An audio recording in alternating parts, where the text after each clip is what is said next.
20 anos e parece que foi ontem. 2 décadas depois, o Sport TV Repórter refez os últimos passos do ex-piloto. Onde jantou pela última vez, onde se hospedou, com quem esteve. Foram mais de 20 entrevistas, no Brasil e na Europa, realizadas pelo nosso correspondente Fernando Saraiva, para que fosse possível reconstituir fielmente as últimas horas do nosso maior campeão da Fórmula 1. Você é o nosso convidado para acelerar e se emocionar com Ayrton Senna mais uma vez. Dia 1º de maio de 1994. Não era mais um domingo, era o último domingo de Ayrton Senna. O mundo testemunhou ao vivo a partida de um gênio do esporte.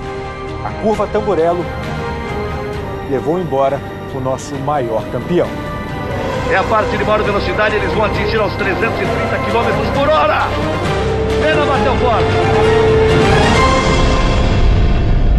20 anos depois, o Sport TV Repórter foi atrás dos personagens, amigos fiéis, companheiros de trabalho e outros que cruzaram seu caminho quase que por acaso.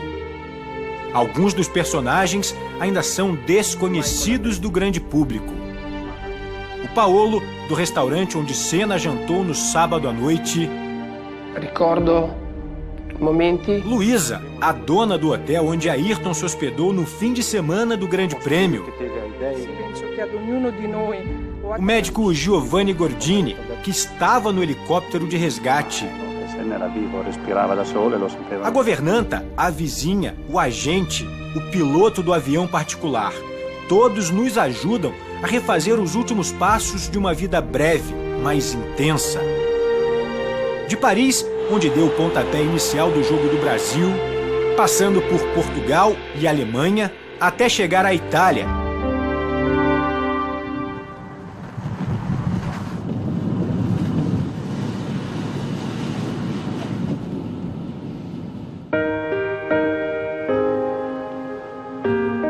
O nosso quebra-cabeças começa a ser montado no interior da Inglaterra. Era mais um dia chuvoso e frio em Northampton, a cerca de 2 horas de Londres.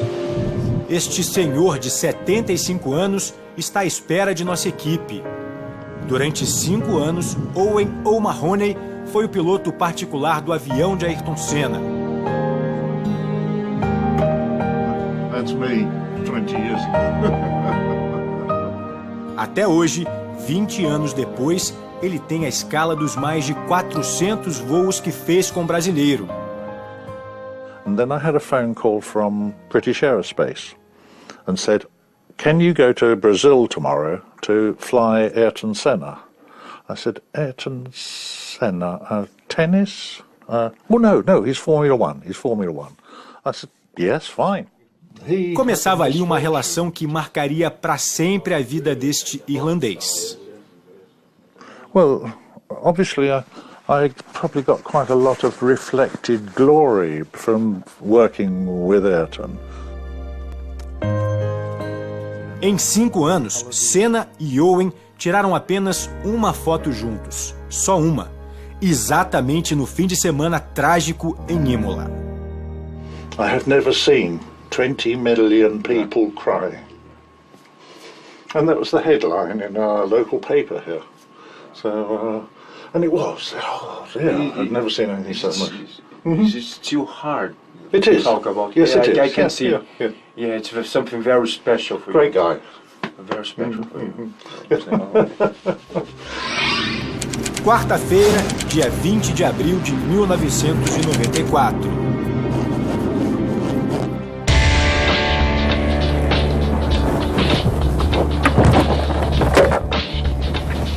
Naquela manhã, como sempre, Owen chegou cedo e deixou tudo preparado. Senna embarcou ao 12h25 para o aeroporto de Le Bourget, na periferia de Paris.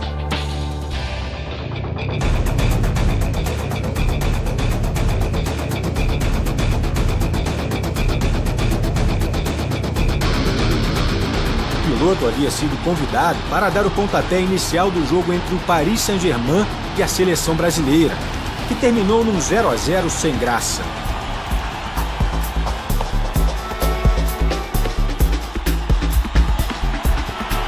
só deu a Ayrton. O piloto foi ovacionado na terra de seu maior rival, o francês Alain Prost. Por ser o capitão, Raí foi quem teve mais contato com ele. No meio do campo eu tive o privilégio ali de cumprimentar o juiz e tal, por ser o capitão do Brasil, e também de cumprimentá-lo, né? E ali ele também expressou ali o desejo que a gente fizesse uma grande Copa do Mundo em 94, né? Senna morreu 79 dias antes da final da Copa de 1994. No dia 18 de julho, a seleção brasileira, tetracampeã do mundo, prestou sua homenagem. No dia seguinte, às 11h40 da manhã, o avião decolou com destino ao aeroporto de Faro, em Portugal. Senna havia comprado uma mansão num condomínio de luxo no Algarve em 1992. Era o jeito de ter mais conforto e privacidade nas dezenas de viagens ao longo do ano.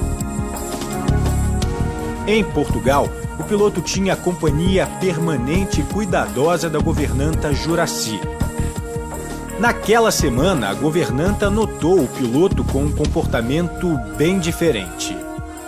Ele estava completamente diferente do que ele era sempre. A impressão é que ele estava muito aborrecido. Esse ano não estou conseguindo dormir. E ele estava com a Bíblia dele sempre na cabeceira. E eu perguntei para ele, aí você está aborrecido com alguma coisa? Não, não estou não. Você está indo embora hoje? Ele disse, estou. Domingo você pode me ver que eu vou... a maior vitória que eu vou ter é domingo.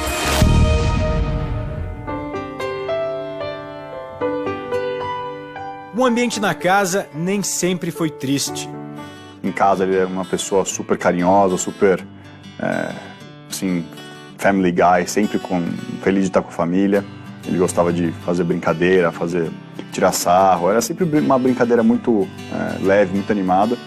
Não tinha um minuto de paz e silêncio na casa, era sempre uma guerra. Se você vacilava, jogava na água, colocava pimenta na sua comida, mas era uma coisa muito divertida assim, para a criançada. Birgit costumava passar as férias na casa dos pais, num condomínio vizinho ao de Ayrton, no Algarve. O marido dela, Christian, conhecia o tio do piloto. Foi a senha para a aproximação.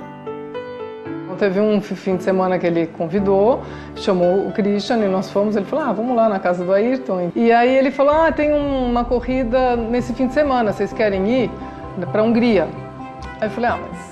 E as crianças estavam, não, vamos todo mundo junto no meu avião. E aí nós fomos para a Hungria, passar o fim de semana e ver os treinos da corrida, sexta e sábado, e domingo era o dia da corrida. Então fomos com o Captain Owen, eu lembro, no avião dele. E foi um fim de semana muito bacana. Na época ele namorava a Adriane e nós fomos juntos. Foi um verão que realmente a gente se viu bastante. Terça-feira, dia 26 de abril de 1994. Às 3 da tarde, o avião decolou de Faro, em Portugal, para Munique, na Alemanha. Ayrton estava acompanhado de Julian Jacob, seu agente por quase uma década.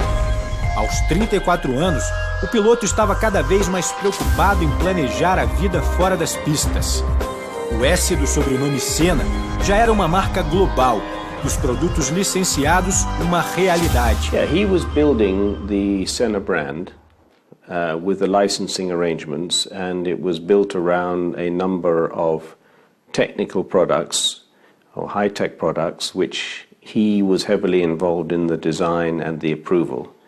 It was things that he enjoyed doing, so the bicycle, the motorbike, the watches, the boat.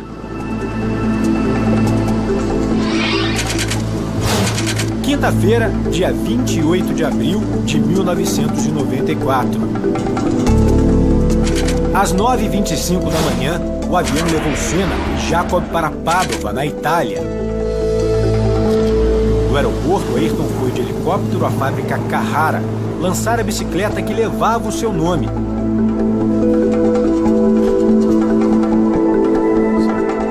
Jacob ainda guarda uma bicicleta original. Nice bicycle to have. I mean, listen, you can see it's been used. Look, you can see the mud here. So, okay, a nice bicycle to have. Nice memories.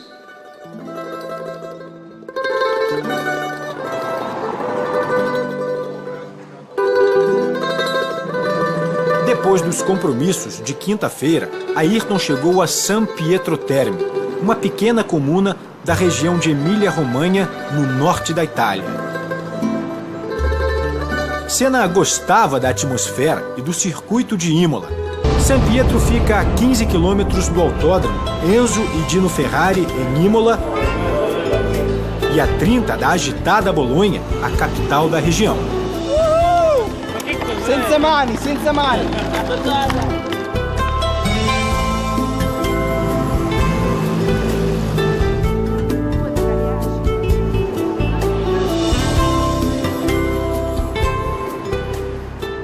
Entre 1989 e 1994, Ayrton Senna sempre se hospedou neste hotel, o Hotel Castello, e foi aqui que ele passou suas últimas 3 noites: quinta-feira, sexta-feira e sábado.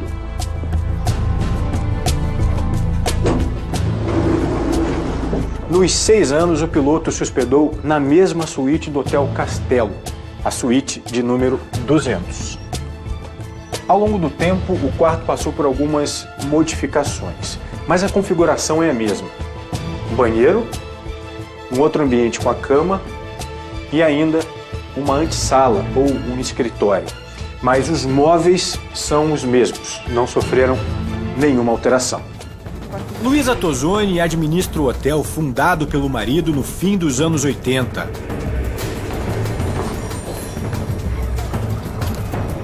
Valentino, falecido em 2006, aparece em fotos ao lado de Senna. A afinidade com o brasileiro foi imediata. A viúva preserva um singelo memorial perto dos elevadores. São objetos doados pelos integrantes da McLaren e por fãs do piloto. Por conta do aniversário de 20 anos da morte de Senna, novas lembranças não param de chegar.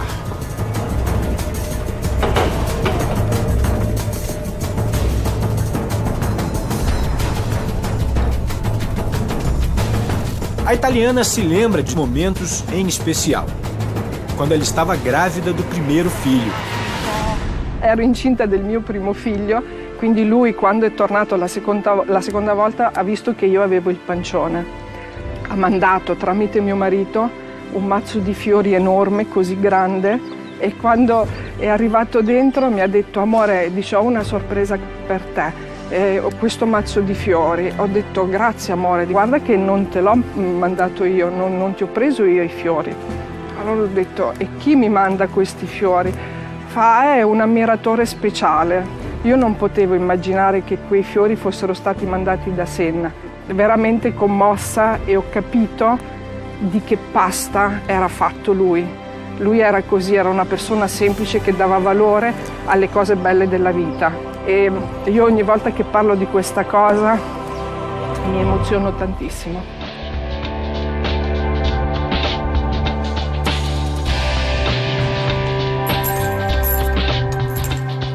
Já era bem tarde quando Ayrton se recolheu para sua última noite de sono tranquilo.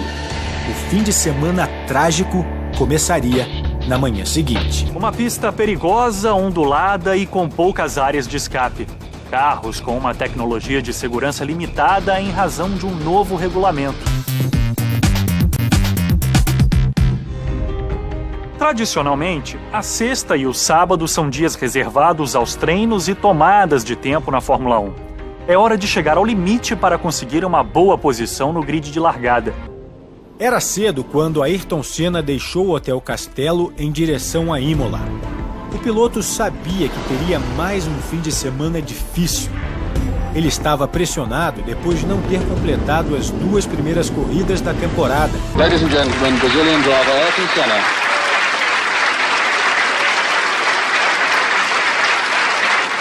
Vamos voltar um pouquinho ao final de 93, em que ele queria deixar a McLaren, ia deixar a McLaren, exatamente por falta de competitividade, e ele teve a grande chance de ir para a Ferrari.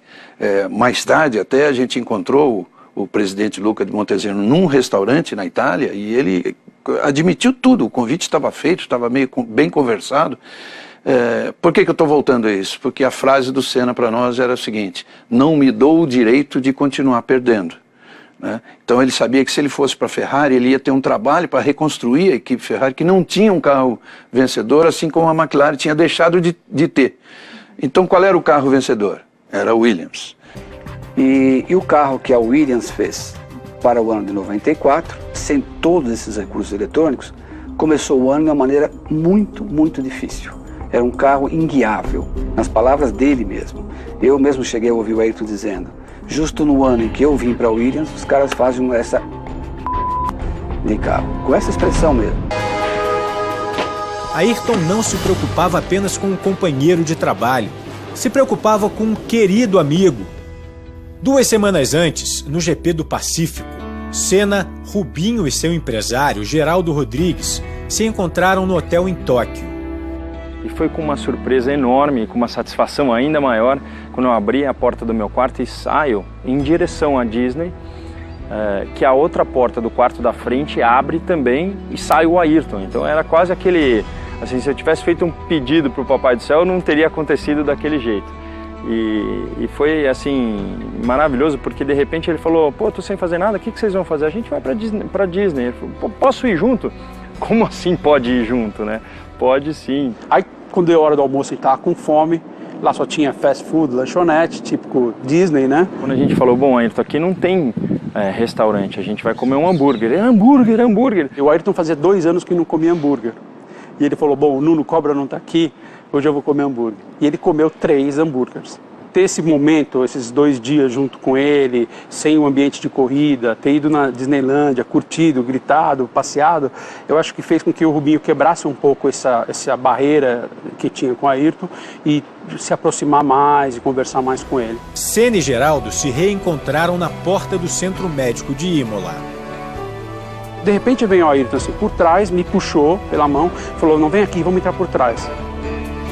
Nisso o Rubinho já estava na maca, eles cortam o macacão como uma lata de sardinha, e com tesoura eles tiram a tampa do macacão, o Rubinho estava deitado, aí o Rubinho, e aí o que aconteceu? Perguntou, aí o Ayrton falou, olha, tudo bem, pegou na mão dele. Não lembro como que foi sair do hospital e chegar na pista e tal. Quando o Rubinho voltou do hospital, eu levei o Rubinho e o Geraldo, fui no motorhome do Ayrton bater para chamá-lo, porque o Rubinho queria falar com ele, e ele, Ayrton, tinha dito para mim, quando o Rubinho entrar na pista, chegar no autódromo, eu quero vê-lo, né? Ele queria ver se ele estava bem mesmo. Uma das coisas que me chamava a atenção era o que ele falava em relação à segurança.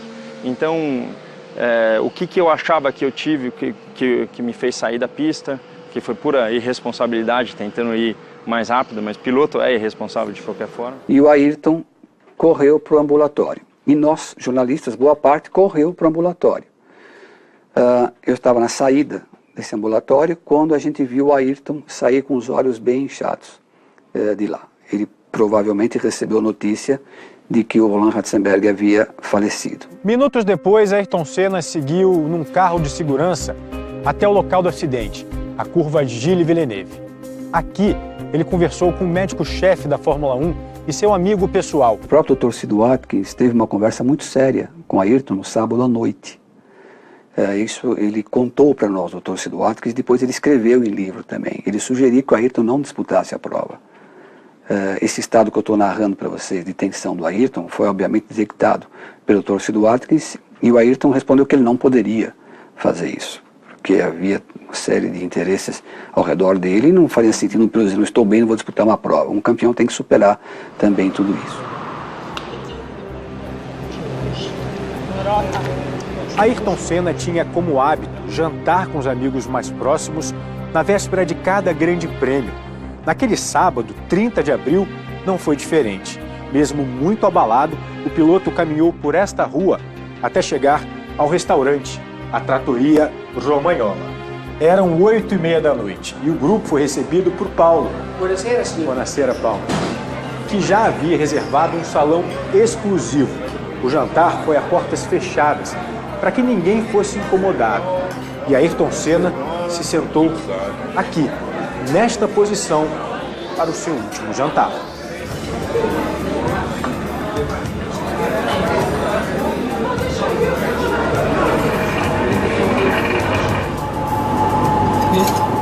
Na cozinha, as mamas se apressavam para fazer a massa artesanal. Giovanni preparou o prato de Ayrton. Espaguete, molho de tomate, azeitonas pretas e queijo parmesão. Como era de costume, Paolo atendeu a mesa do piloto. Foi assim desde a primeira vez. Aprile del 1991. Appena lo vidi, aprì questa sala e lo feci sedere. Era sempre nell'angolo laggiù in fondo. Poi lui ha ordinato e dopo gli ho chiesto alla fine del pranzo se poteva farmi qualche autografo. O italiano tinha acompanhado os acidentes de sexta e sábado pela TV. Percebeu a tensão no ar. Perciò non era una serata delle più tranquille, diciamo. Galvão Bueno e Ubirajara Guimarães, dois amigos, estavam sentados à mesa. Eu me lembro quando eu saía do circuito de Imola, a Betise, que era então a assessora de imprensa dele, me chamou dizendo que o Frank Williams queria falar comigo.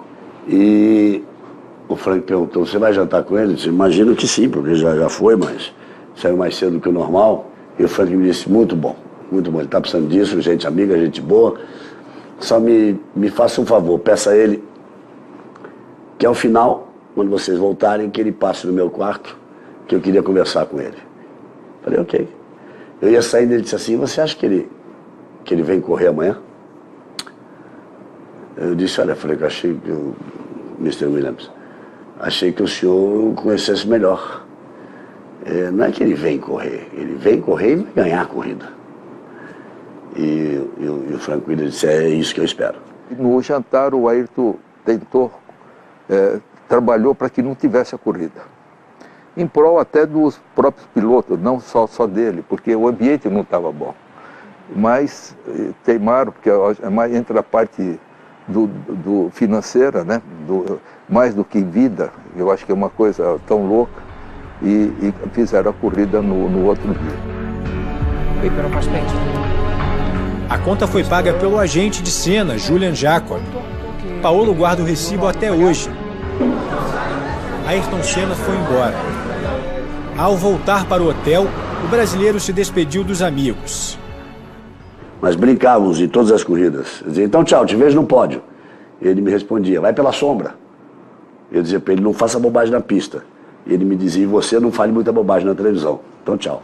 E foi assim que nós nos despedimos. Ayrton ainda passou no quarto 100 para falar com o dono da equipe, o britânico Frank Williams. Nem os amigos mais próximos sabem ao certo o teor da conversa de 30 minutos. When he came back upstairs, he was fine. I said to him, "Are you okay?" And he said, "No, I'm absolutely fine."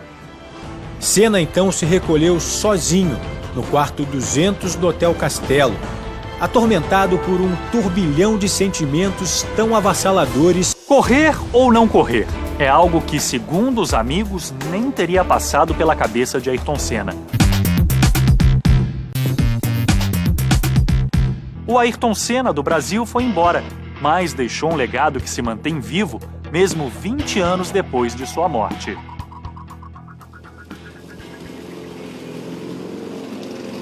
Domingo, dia 1º de maio de 1994. O dia começou bem cedo na suíte 200 do Hotel Castelo.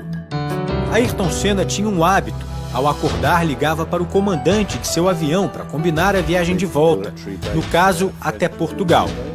On the Sunday morning, that was routine, right? Because the phone would go at 7:30, and I would pick up the phone and say, baggage service. I knew it was him, you see. And he'd say, okay, 2 suitcases, and I'd say, well, good luck on the track. Owen seguiu para o aeroporto. Senna foi para o circuito de Imola pouco depois das 8 da manhã. Não estava feliz, sabe? Ele estava triste, eu acho que porque ele não queria a corrida de jeito nenhum. O domingo amanhece com a Fórmula 1 convivendo com uma tragédia, o que não acontecia desde 1986, com a morte do Hélio De Angelis num treino em Paul Ricard, na França. Obviamente é um constrangimento geral para todo mundo, mas a corrida seria realizada. Então isso é mais um componente fortíssimo em cima do Ayrton Senna, que era uma pessoa muito, muito sensível. O que é que tem de errado nesse carro que eu, Ayrton Senna, não consigo acertar? O ponto mais marcante do pré-corrida foi quando ele chamou o Julian Jacobs, que era empresário dele na Inglaterra, e falou: Julian, me arruma uma bandeira da Áustria. E, como uma bandeira da Áustria? Ele disse assim: não, me arruma uma bandeira da Áustria. Porque o Ayrton, para quem se lembra, quando ele ganhava, ele levava uma bandeira do Brasil e comemorava com a bandeira do Brasil. Ele disse ao Júlio: me arruma a bandeira da Áustria porque eu vou ganhar a corrida e ao final quero fazer uma homenagem ao Ratzenberger. Pouquíssima gente sabe disso. A própria narração, repetida tantas vezes, em todas as partes do mundo, mostra o choque. Quando disse: Ayrton bateu forte. Uma hora ele move a cabeça e eu, querendo buscar algo positivo, digo também na narração: mas tu mexeu a cabeça. A cabeça dele mexeu, então ele tá vivo, mas ele não tá saindo do carro, deve ter machucado as pernas. Ficou, nem lembro, fica todo mundo achando alguma coisa, né? Talvez tenha sido um espasmo, talvez tenha sido o final. Eu, bem como 100% do povo do mundo inteiro, aceitamos que naquele momento em que ele teve aquela mexidinha de cabeça, era um momento em que ele ia sair do carro andando. Era o desejo de todo mundo, mas aquilo deu uma impressão de que ele está bem, ele vai sair do carro. Então foi um choque, assim, maior ainda de não vê-lo sair do carro. Por mais forte que seja a batida, dá-se um tempinho, segundos, o piloto bate a mão no cinto, aqui um botão que abre todas as 6 pontas do cinto, e ele sai, né? E não aconteceu, ele não saía de dentro. Eu saí da cabine umas 3 vezes para respirar, pedi pro Reginaldo, segura aí para mim. O Galvão suando, ele estava com um lenço grande suando, passando no rosto e tal, e eu tentando acalmá-lo, né? Como é possível? Um herói nacional. O Ayrton não era o Ayrton não era um ídolo, o Ayrton era um herói nacional, né? Um herói nacional que a gente imaginava imortal vai morrer. E agora? Meu amigo, seja forte, lute pela vida, seja muito forte. Foi um momento muito difícil. Foi um voo curto, tenso e rápido, 35 quilômetros em menos de 10 minutos. Apenas 4 pessoas estavam a bordo: o piloto, um enfermeiro e 2 médicos. Não havia tempo a perder porque ainda restava um pouco de esperança. Do helicóptero, o Ayrton Senna foi levado diretamente para uma ambulância como esta e seguiu direto para a emergência do hospital.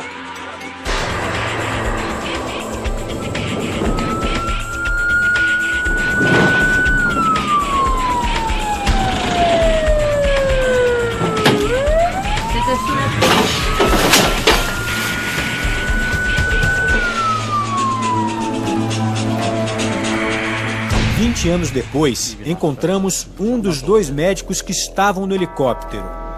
Giovanni Gordini fazia parte do serviço de resgate e estava de plantão no autódromo. Em conjunto com Sid Watkins, Gordini foi o responsável pela decisão de levar o piloto para o Hospital Maggiore. Che Senna era vivo, respirava da solo e lo sapevano tutti quelli che erano lì, per cui fu portato via perché era giusto trattarlo come è giusto trattare qualunque. Ci tengo anche a dire che fu portato, credo fu uno dei pochi piloti che in tutta la storia della Formula 1 è stato portato dal circuito all'ospedale. Bunny comunicou ao Léo que o Ayrton estava morto. Leonardo teria entrado no motorhome do Bernie Eccleston e ele teria dito: "Your brother is dead", né? Aí esse negócio soou tão mal que depois veio uma eventual correção. Não, he is injured in head, né? Ele foi bem curto, como saiu meu nome, ele está morto. O que ele estava querendo dizer era a mesma situação que tinha ocorrido no dia anterior. A situação era tão grave que não tinha recuperação. Ele não ia, né, se recuperar. E o Bunny explicou que do mesmo jeito que no dia anterior, a corrida ia continuar, não podia parar. O Dr. Gordini afirma que não recebeu nenhum tipo de ordem para omitir informações ou adiar um eventual anúncio de morte. No, di questo non so niente. Penso che Eccleston sia un grande manager della Formula 1, penso che sia totalmente ignorante in medicina e non so chi potesse dargli queste informazioni. A morte cerebral foi anunciada às 1h40 da tarde. Morte cerebral de Ayrton Senna, anunciado oficialmente pelo porta-voz do Hospital Maggiore de Bolonha. 40 minutos depois, o coração de Ayrton parou de bater. Aos poucos, a notícia da morte foi mobilizando os brasileiros.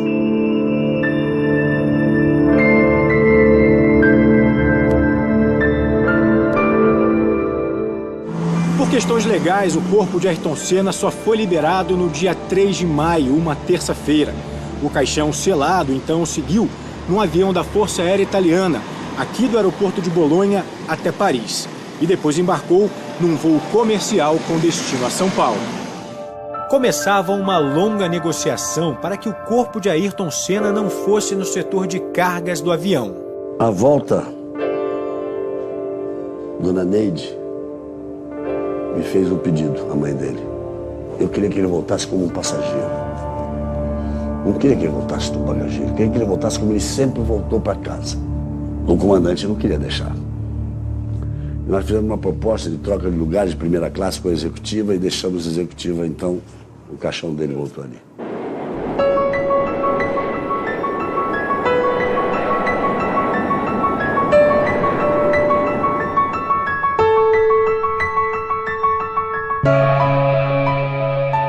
Eu fiz estas imagens com uma câmera VHS que levei para dentro do avião.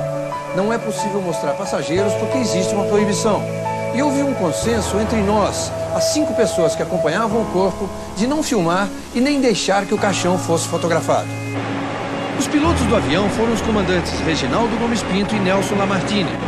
Reencontramos o comandante do voo 723 no Rio de Janeiro.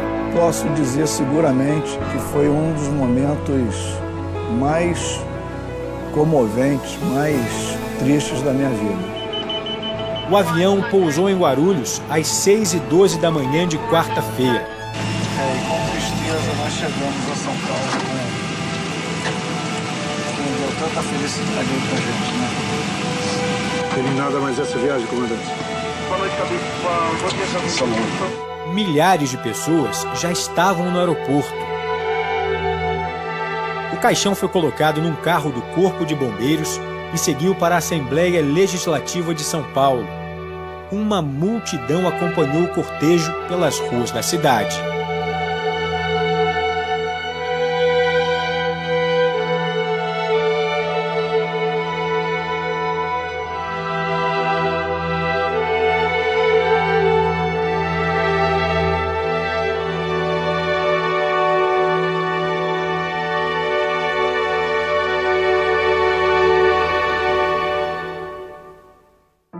Vinte anos se passaram.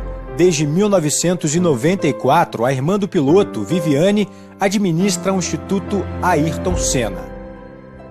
O tricampeão tinha manifestado o interesse em desenvolver projetos na área de educação, por acreditar que o conhecimento é a maior ferramenta de transformação social. Atualmente, Juracy está aposentada e mora em Niterói, no Rio de Janeiro. Owen não voa mais profissionalmente, ganhou de seu Milton, o pai de Senna, um dos 6 braceletes feitos para comemorar os 10 anos incompletos de Ayrton na Fórmula 1. Luísa espera a autorização da família para dar à suíte 200 do Hotel Castelo o nome de Ayrton Senna.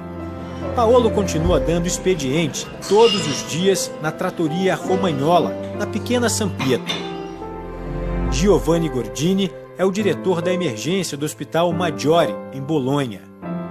Betise foi casada com Patrick Head, um dos donos da Williams, com quem teve 2 filhos.